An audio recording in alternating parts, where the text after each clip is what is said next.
Hey, it's Phil Ratcliffe with Rebel Financial. Apologies for coming on late. We actually have a good bit of snow up here, and it's a mess. It's a mess, and so traffic is behind, but we're still here. We got Chris here, Chris Volpe, with Multivarious. It's going to be a super interesting episode. So, Chris, thanks so much for being here. Sorry for the troubles getting here. Oh, no worries. Can't control the weather, yeah, right?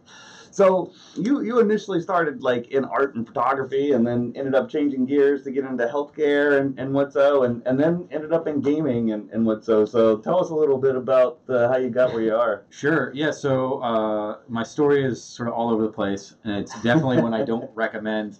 Although I did learn a lot. So I actually started in my freshman year of college in architecture. I did that for a year. I was at Kent State.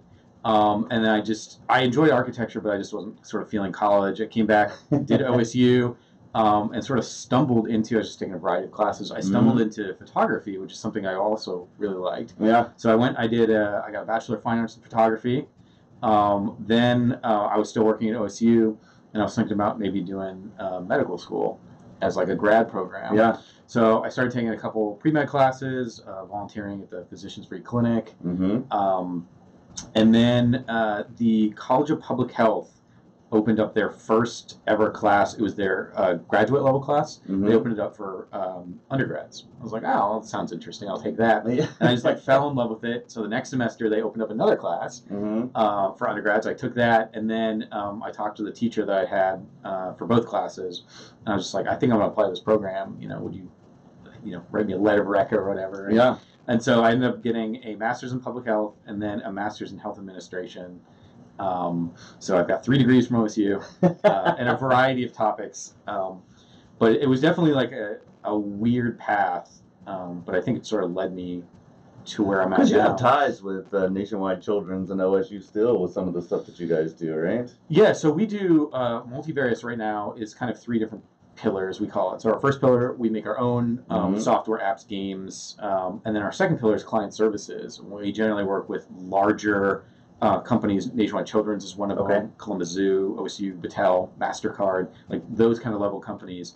But about 70-75% of the stuff that we do now is still in healthcare. Okay, just because of your background and ties and what's and you know it. Yeah, I think just starting out that network there led me to it. Also, a lot of the stuff we use around technology has real applications in healthcare. And so, yeah, we've just been trying to like innovate different ideas in that space. Cool. We've been doing that for 6 years. So, one of the things that I read on your website on there was it says that you guys do gaming and creative technology. And I was like, what is creative technology? So what is creative technology? Exactly, yeah. So creative technology is a term that I'm trying to coin. And it sort of came about when I was looking at, sort of taking a step back, being in the gaming space in Columbus in 2011, 2012, we were like literally the only ones doing what we were doing in the city. Where's everybody else at? In California? Yeah, it's California, New York, and then Austin, Texas are the big ones. There's some stuff going on in Atlanta. Yeah. But also Toronto, Montreal, places in Ottawa and Canada are doing a lot of it. So in North America, there's really nothing near Columbus. Even Chicago isn't doing that much. There's a couple relatively big sized studios there, but so it was just challenging for us to have conversations with people like that perception of what a gamer is. 16-year-old white kid in their parents' basement eating Doritos, it's a part-time hacker. Mountain Dew. Yeah, like that perception's really, really strong, and we can kind of talk about why that perception's wrong later. But over time, we just really needed to kind of educate Columbus about what gaming is in a very broad sense. And one of the things that I noticed is we in Columbus, like, we're a very tech-driven city, right? Yeah. But like we keep pushing STEM learning and development. It's all like STEM development, whatever. But it's all for like enterprise level stuff. So an example of that is I was invited to talk at a Women in Tech conference, the Get With It conference last year, which was awesome. And I talked in front of a group of young women and girls.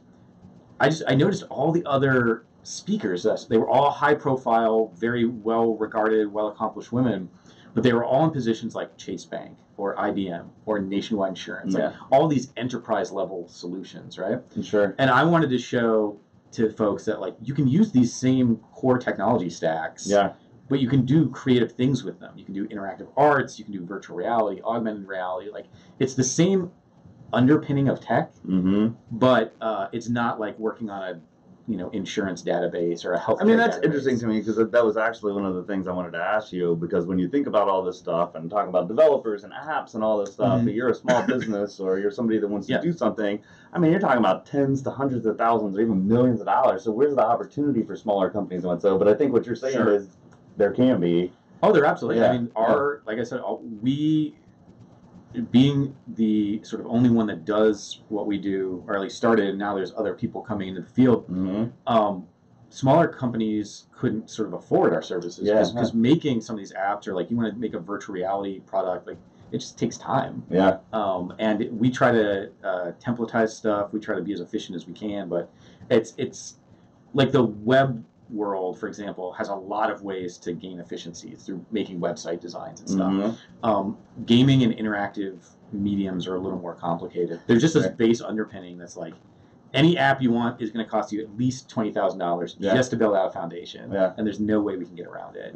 Unless you use some kind of template and then customize it or something, right? And it's just really hard to do that. And our industry, being the games industry, we're at the forefront of technology, so like everything just moves so fast. Like you have about a year lifespan if you're lucky on any app we make you. That doesn't mean it's going to be like dead in a year. It's just update it. There's going to be a new framework or something you're probably going to want to update on. Well, especially all the security now. It's like they're updating it every day. So if you don't update, it's not going to work within a certain period of time, right? Yeah, and we've got there's big things like the Europe's GDPR that came out last year, just the security thing. So that was cookie pop-ups all the time now. Yeah, since we're in healthcare, we do a lot of stuff around HIPAA compliance.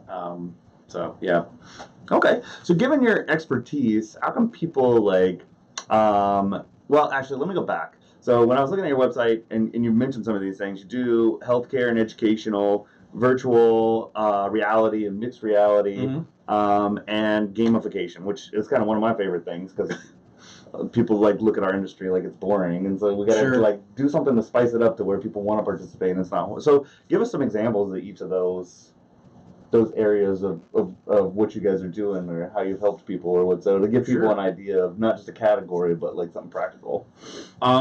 Let's see. So I think from a gamification and just creative tech standpoint, the project we did with Nationwide Children's Hospital was a great example. So we created this app for kids with muscular dystrophy, which is a degenerative disease. It hits you very young. If you have advanced forms of it, you're lucky to live in your teens, like maybe early 20s, like if you're really fortunate.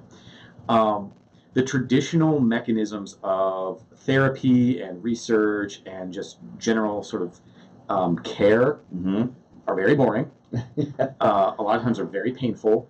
So these kids are coming in, they have to do all these exercises that are just like, they're not fun. Some of these kids can't even because it affects your sort of core ability to even hold yourself up straight and stuff like that. So they're doing all of these things that are just like really excruciatingly painful and boring. What we did was we took a Microsoft Kinect, which was a gaming device, and it uses an IR sensor, and we used its skeletal tracking and its red, so that the kids themselves didn't have to wear anything, which is a big deal because you don't want to add weight to people that can barely hold their chest up, right? And we created a game out of it. And it's a simple game. We worked with the team at the Research Institute at Nationwide. And they just mostly need to move and collect either gems or kill spiders. And is that the one where I saw with the projection with that kid that was going like this? No, that was a different one. We did that for charity, actually. But what we ended up doing is we can take second by second data capture on this thing. So instead of a researcher having to come and measure you in all these regards, we're using this device to measure within a couple centimeters, and so it learns itself just in the first few minutes. It gains their skeletal system. They're sitting in a chair, so they'll be doing something like this, and they might lift up or go to the left or the right. But we're capturing all that data. We're putting it into a database. So we're capturing more data than a clinician can at any given time. and the kids think it's fun. Yeah. So like the game is the highlight of a lot of these people's sessions, and what we were at least noticing early is that we were getting as good results, if not better, than traditional techniques. And we were getting better data capture. Yeah. And it's something that we... And then they could use that to see if they were progressing or what. That was like one of the next steps we were looking at, is being able to capture that data, look at it, and then from week to week see, are you struggling more this week?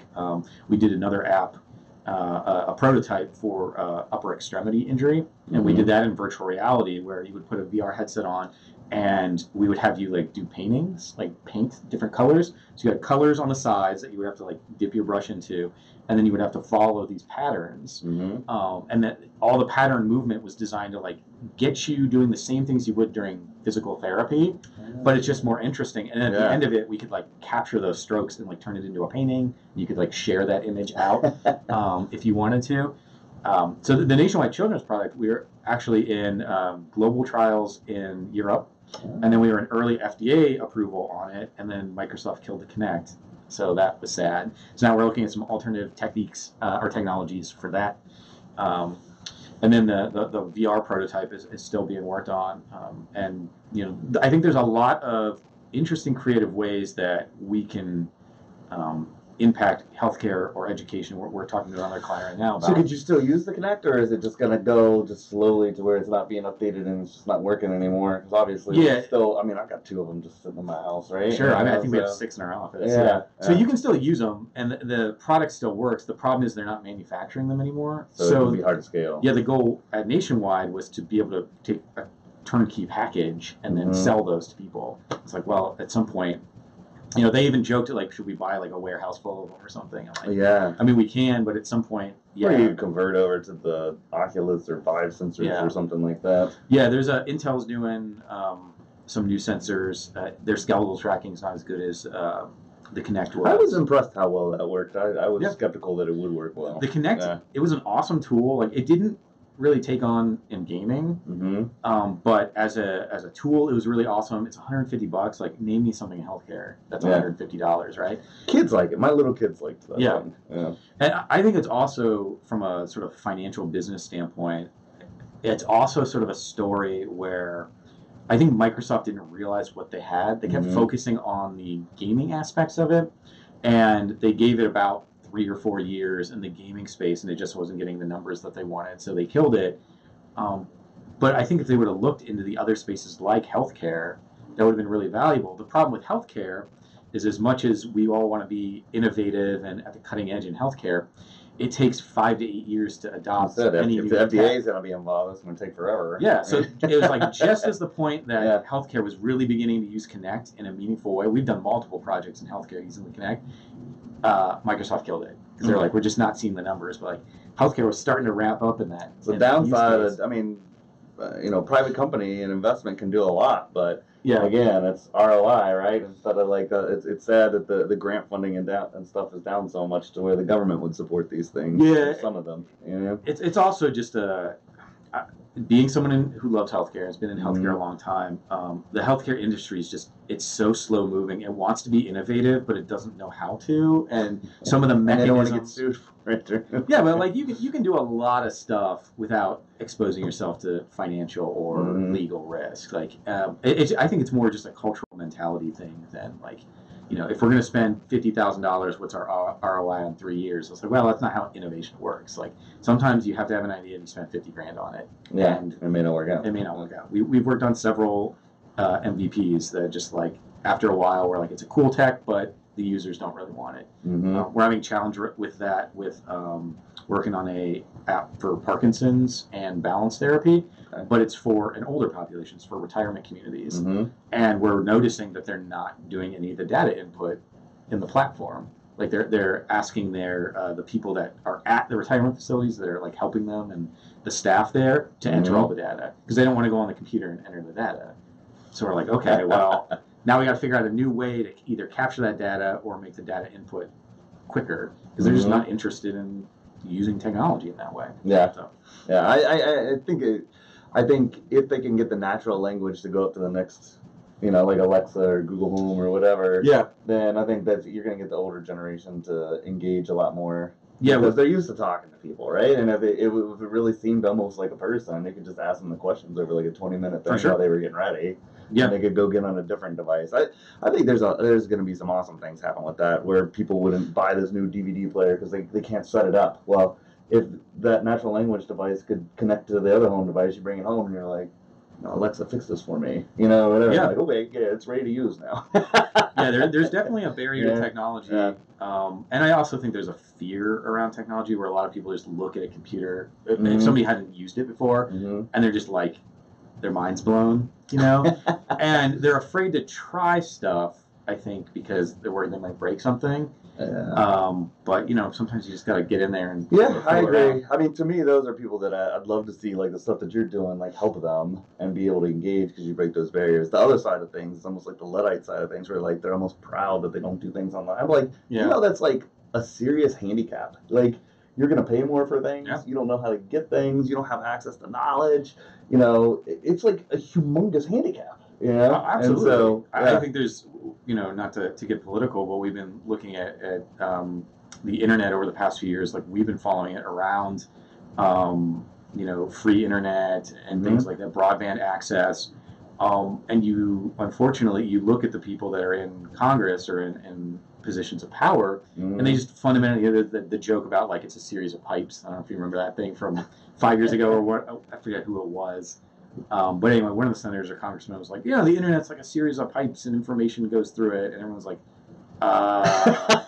in like its loosest form, that's how this internet works. But like, about it, you know, you have people making laws around this technology that fundamentally don't understand it. And the Mark Zuckerberg thing, I don't know if you've watched that, but watch some of the highlights from that. Just some of the questions were just like, you fundamentally don't understand how this works. Yeah. You know, and I'm not trying to, like, attack you or be mean to you or whatever. It's just like, you don't want me performing heart surgery on you because I don't know what the hell to do, right? Yeah. And it's along those lines, and technology is just getting more and more complicated. Social media is getting insane.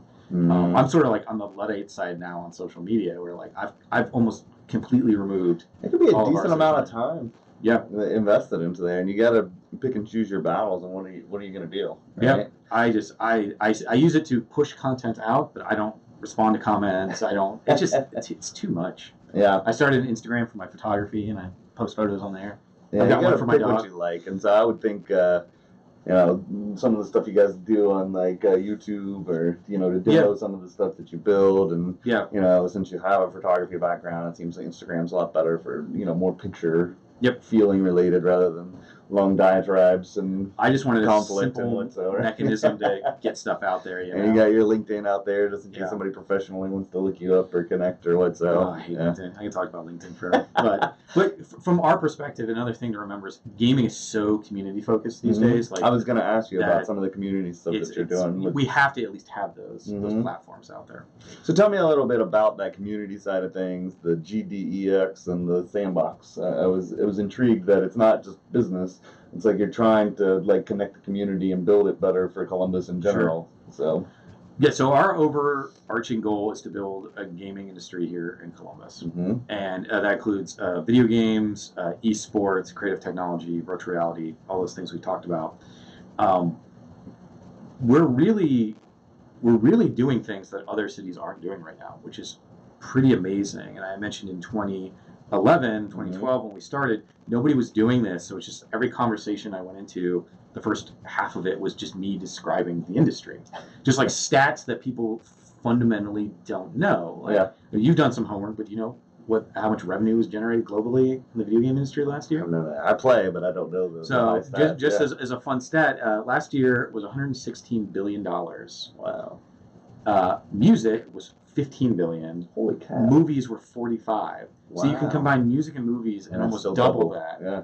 And that's how big the industry is, just from a revenue generation perspective. Yeah. And people don't realize that. One of the other things I always like to pull up is like, what do you think the average age of a gamer is? I'm biased, but I would probably say like 32 to 35 somewhere. Okay, so it's 37. Is it? Yeah, the average age of a video game purchaser is in their early 40s because they're buying games for themselves and their kids. So it's becoming a mature industry. Yeah, 20 years ago would have been way younger, but now the people that grew up playing games, we play games with our kids now instead of like our kids playing video games. The average developer age is still in their early 30s as an industry developer, so it's still a new. If you compare it to like movies and music, definitely it's really small. So it takes some time. The reason I'm saying this is because when we started in 2012 to really do this in earnest, it became obvious very quickly that like we were not going to get any support. Like the city wasn't going to support us. There were no grants available. It took us 4 years to get a bank loan to be able to like finance some stuff. It just didn't have the evidence to say, is this company going to fold or not? Well, they just didn't understand the industry. You look at like a bank, they want to invest in hard assets, right? It's like they don't want to hear that if I take out $100,000, that's going to go into computer equipment, which is going to depreciate incredibly fast, software, which has no resale value, and our people, which you can't get the money back from, right? So it's just they didn't understand the business model. They didn't understand the industry. Whereas, people on the coast, New York, like they're trucking along as it's. I'll go out to GDC. Well, I think I saw in one of your bios you started it with cashing in your retirement, right? I did. When I left OSU, I cashed out my retirement. I paid like $8,000 or $10,000 somewhere around then, and an early cash out fee. I was on unemployment for 6 months because when I had left OSU, so I used that 6 months. I kind of was like, I'm going to treat this like my full-time job. I'm going to spend 40, 60 hours on it. We had no clients, no employees, anything. But I knew I had 6 months until unemployment ran out and whatever. And I was like, I've got that amount of time to see if I can make this happen. And we actually ended up, I started January 1st of 2013, or 2014 was when I started doing it full-time. 2013 is when we began to ramp up. 2014 started doing it full time. Within a couple months, we had our first client. Then I started hiring our first person. Our first hire was our developer that I hired him while he was still finishing his degree. So he was working full time for me and trying to finish his degree full time. But it took a while to get that engine going. And GDEX, our expo, thegdex.com, for those who want to check it out, it's in October this year. That was a mechanism of showcasing what people were doing in the space, and I can go into details around that. But one of the things that I think we have an opportunity on is that nobody else is doing the kind of stuff we're doing in Columbus. Indianapolis isn't, Chicago isn't, Philly and Pittsburgh isn't. So I'm really pushing to build this industry, and I'm saying pretend that Multivarious is a movie studio trying to build a Hollywood. Like if I could plop down a Hollywood of gaming in Columbus, and that's one of the things this city is known for, that's what we're trying to do. And I think that we've got the talent, the passion. I think the issue that we have that I'm fighting against and working with people and doing things like this for is it's just a cultural issue where people don't understand gaming industry. They don't understand gaming as a broad technology stack. You mentioned security. Well, gaming has been at the forefront of cybersecurity for decades. We're one of the first to implement that. E-commerce. Back when in the early 2000s when e-commerce was barely a thing, video games were adopting it and using it for subscription models and in-app purchases and stuff. Especially I remember. I mean, it's still a pain with the PlayStation Network and the Xbox Live, and now the Steam. Is that more? Because I do a lot of games, but I've probably just mainly been to the main PC market, and Xbox is kind of my main thing. I mean, I've got 5 kids, so I have multiple consoles. So once you invest in something, I'm staying with it because I've made such a large investment. I mean, the video game industry. I mean. I had to say with what they've done. I mean, because when I was younger, I used to play the split screens, right? So you could have one game and 4 people could play together. And now they're just like, well, you 4 people want to play together. You get about 4 consoles, 4 licenses of the game. I'm just like, man, this is a huge investment of money now. That 4-player, it's called couch co-op. When you're playing, that's starting to come back a little bit. I like that. We have fun. There's a game called Bombfest that has been a part of our community. Actually, I have a really awesome story about that. They just either today or a couple days ago just released their first title. It's available to buy, so I would check it out. It's on multiple. It's called I mean, my kids are kind of smaller, but the Diablo, they still do that. And we play this game called Magica. 2, that was so fun, but like there wasn't a lot of choices. Yeah, I would definitely check out Bombfest. It's a sort of crazy 4-player all at once like bomb extravaganza. It's a really fun game, and it's made by like a very small team here in Ohio. So one of the kind of closing questions I want to ask you is like, why is gaming and play and that creativity that goes along with what you're trying to do like important? Sure. Well, I think let me jump back to the community thing real fast because this this ties into it. I think that there are a lot of people who are passionate, dedicated, talented, and they want to work here in Columbus. They want to work in Ohio. They want to work in their hometowns. And right now, they just don't have the opportunity. They have to move. And so we're trying to build that community up and that industry up. Like our community, COG, it's COGG, thecog.com. And you said that's what initially got you interested. Right? Yeah, we came in to that. Multivarious was designed to be like the commercialization arm of COG. And when I came in and started helping, there was just too much going on. Too many people doing too many projects at once. So my job was kind of like slash and burn and really focus on what it is. Now Multivarious hosts COG and organizes it. We are over 1,600 people. Wow. We're one of the largest tech groups in Ohio. Just this last weekend, we did Global Game Jam at our office. We had almost 50 folks. We were the largest on-site location in Ohio for it, and it's a 48-hour hackathon. Starts Friday at 6, goes all throughout the weekend until Sunday at 6. And people just get into teams and they work on projects. Most of them are game projects, but some other people came up with other stuff. And you see a lot of developers who, like I said, are working day to day in these enterprise solutions. This is like that one weekend a year where it's their passion. That's what they're doing to pay the bills. They get to come in, use their skills for a weekend, and make something really cool. And so, are other people starting companies and following your lead? Or so there are, and that's where things like GDEX, our expo, comes in. We started that in 2013, even before we were doing it. When I was doing it full time, and that was like the original idea was people in the community were kind of just talking like we should do something for Columbus devs to showcase what they're working on, and I kept hearing this background. I was like, you know what, screw it, like we keep talking about it, let's just do it. So we teamed up with some folks, partners at OSU. We held it at the Union. It was going to be a small thing. It wasn't like we had one of the. If you've been in the Union, there's a couple of those classrooms. The new one, second floor. Yeah. Okay. We had a couple of those. We're going to have like maybe 12 exhibitors, like no speakers really, no big sponsors or anything. And a couple weeks before our first GDEX, we just got blown up with emails. People wanting to speak and sponsor and exhibit. And we're like, well, what do we do? This thing's in like 2 weeks, right? It's supposed to be in September. I'm like, I don't know what happened, and I don't know if we're going to get this again, so let's push it back. We pushed it back to the first weekend of December, biggest blizzard of the year, of course, just sleeting and snowing. Yeah. But we ended up with going to 33 exhibitors. We had all-day speaking sessions. We had a bunch of new sponsors, and we ended up getting 750 people from 8 states in Canada come to it. And I saw your stats from last year, and I was surprised that it was like over 50% were actual people that were interested, not developers. And I think that's pretty cool. Yeah, so fast forward to this year, we did a couple of years at COSI, which COSI was instrumental in helping us. They helped us at years 2, 3, and 4. We did the event there. Now we're at the convention center. Last year we had 2,700 turnstile attendees from 28 states come to it. And did you get a lot of people from Austin and California and New York that come here too? So some of them we pull in as speakers, others come in to exhibit or to participate in some way. The thing with GDEX is we consider it's both an industry show and a kind of consumer show. So if you want to be in the industry, you want to learn more, we've got tons of workshops and stuff around high-end development in tech. We have legal there. You want to do stuff like podcasting and YouTubing. We'll have people come in. A lot of stuff around sound and music and voice acting has become really big. Oh, wow. Esports is becoming bigger. But if you also just like gaming and gaming culture, you can come. See what's out there. Yeah, we had 112, I think, exhibitors last year, including PlayStation was there, showcasing the new Spider-Man game and some of their VR stuff.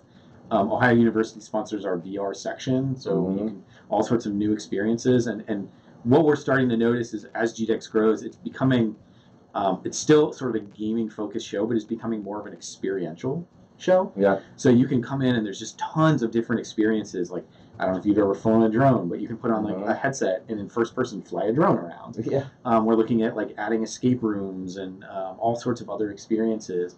So that's really what we're building out is this underpinning of creativity and technology, but how does that impact you from an experiential and personal perspective? Yeah. And now this year's year 7 for GDEX. Like, we are not event planners. We have no idea what the hell we're doing. But I saw a couple of your staff that's like part of their job, right? Yep. And it's getting bigger and bigger. And right now, I should say this from a financial perspective, since that's kind of the audience we're looking in. I'm not soliciting funds for investment, but we are talking to investors about putting some money in and being like, what do we need to plant a flag here in Columbus? And so there's no doubt that Columbus is the place in the Midwest for games and game development. It seems that there's a lot of startup stuff, and I think New Albany and what was it, Columbus Foundry, and the Idea Foundry. The Idea Foundry, and now there's like multiple like angel type ventures that are like, hey, let's do more things here. The Idea Foundry, that's where our office is. We're strategic partners with them. That's where our incubator is. Cool. So the Sandbox, it's the sandbox.space. We've got people there. We're working our way up. I think we're 4 or 5 people away from being the largest incubator in the Midwest in terms of members.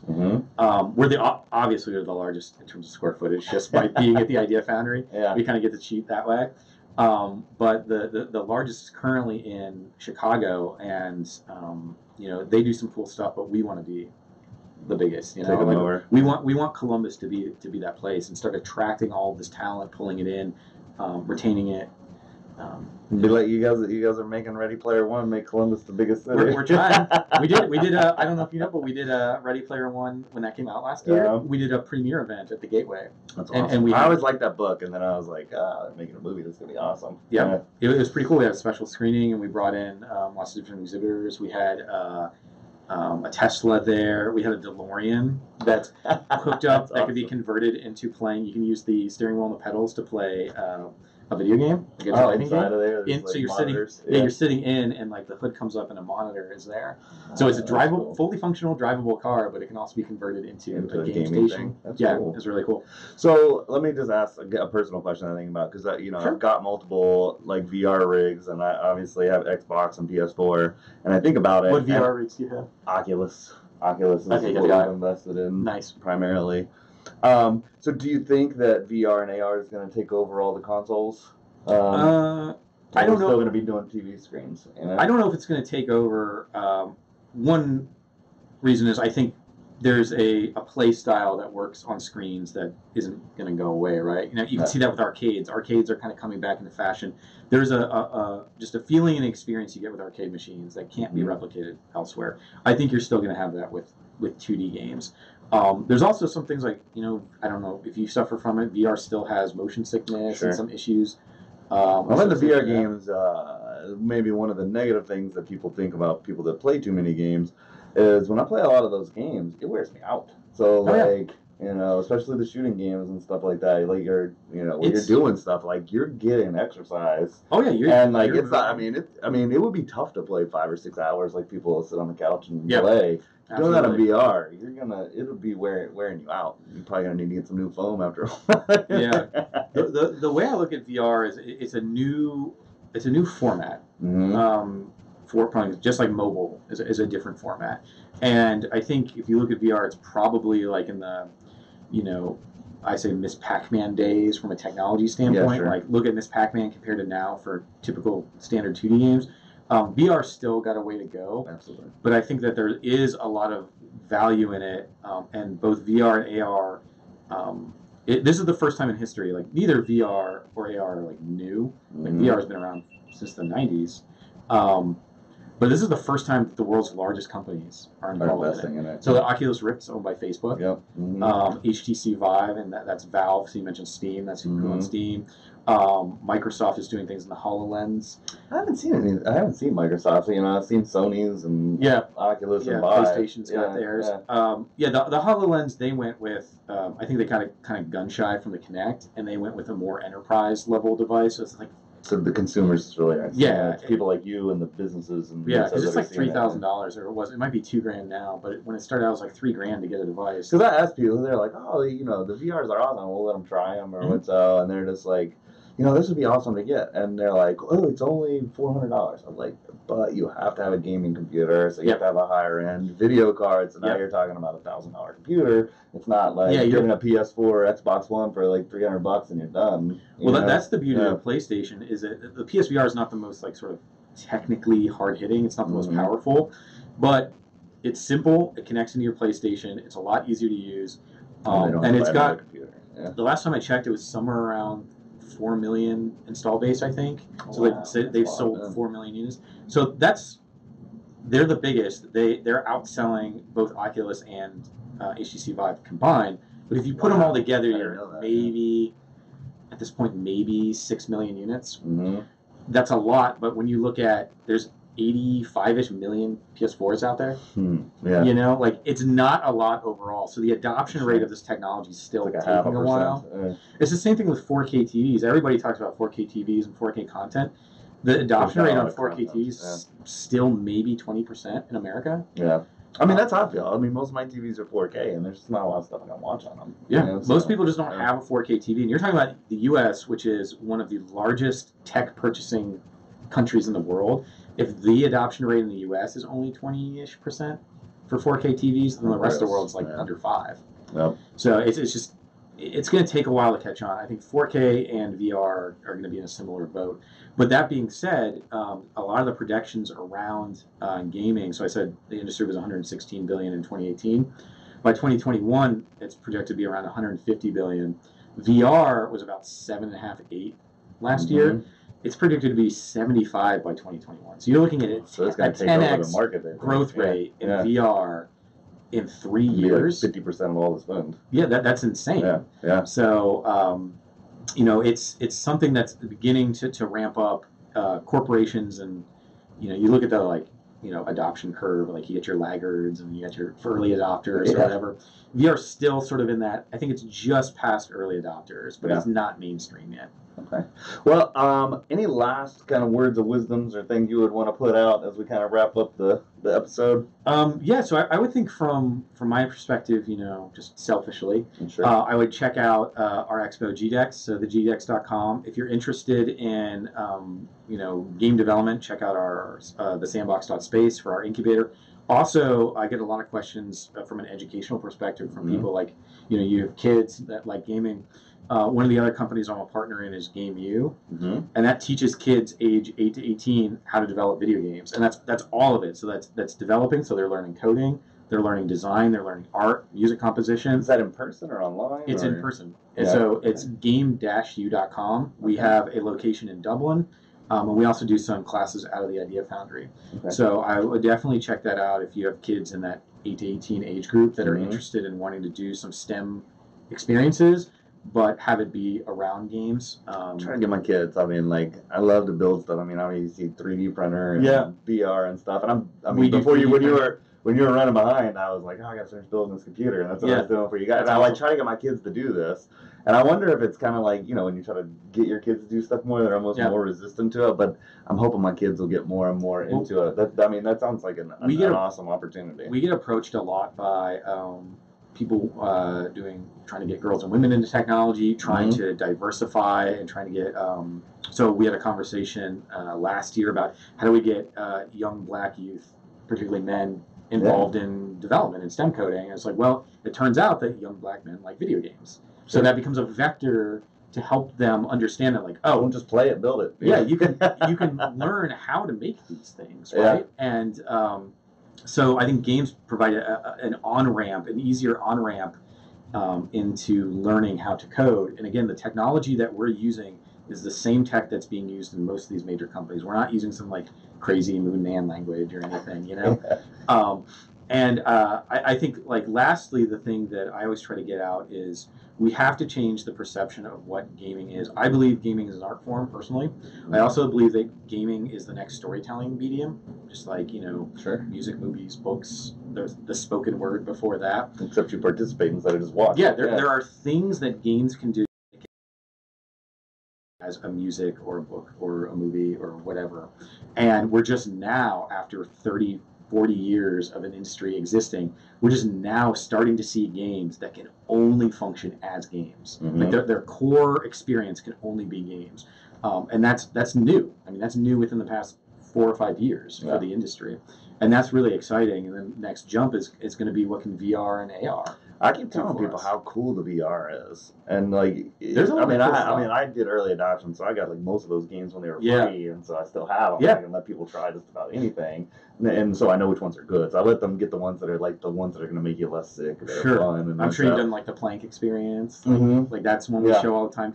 That's an easy. You put a VR helmet on and you just go up really high in this building, and there's this plank. And you're just standing on the ground, right? You're not actually there, but it tricks your brain. I just imagine, like, again, like you said, it's kind of in the embassy, and it's awesome. Like, I can't imagine. I heard that Apple's going to make this new suit that's got compression plus vibration plus 8K in each eye, and it's going to be AR and VR, and I'm just like, oh my god. The rumor that Apple's going to jump into the game space, that's been there for years, and I would not be surprised, because if you just look at iOS and the App Store, that's the biggest app, game distribution system in the world.